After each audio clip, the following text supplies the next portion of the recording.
সবাই জানেন, ওয়াজে শুনেছে, কোরআন হাদিসের মধ্যে আলাপ আলোচনার মধ্যে শুনেছে।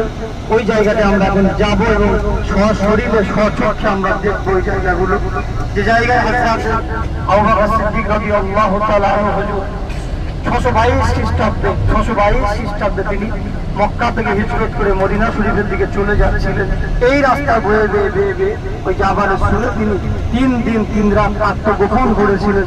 ওই জায়গাটায় মানে আবু বকর সিদ্দিক রাদিয়াল্লাহু আনহু বললেন, ইয়া রাসূলুল্লাহ, ইয়া হাবিবাল্লাহ, আমি এখানে মানে অবস্থান করছি, পায়ের আওয়াজ শোনা যাচ্ছে, একটুখানি ওপরে খুললে তোদের পা দেখা যায়। সাথে সাথে এখানে আল্লাহ নবী বলেছিলেন, আবু বকর, আমরা এখানে দুজনে নেই, আমাদের সঙ্গে স্বয়ং আল্লাহ তিনি আছেন, বলুন সুবহানাল্লাহ। সাথে সাথে কিছু পায়রা এসে ওই গুহার মুখে ডিম পেড়ে দিয়েছিল এবং ওইখানটায় মাকড়সা এসে জাল বুনে দিয়েছিল।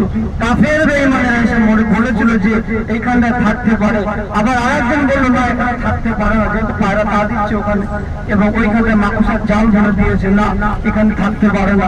ওরা ওখান থেকে চলে গিয়েছিলেন এবং হযরত আসমা রাদিয়াল্লাহু তাআলা আনহা আবু বকরের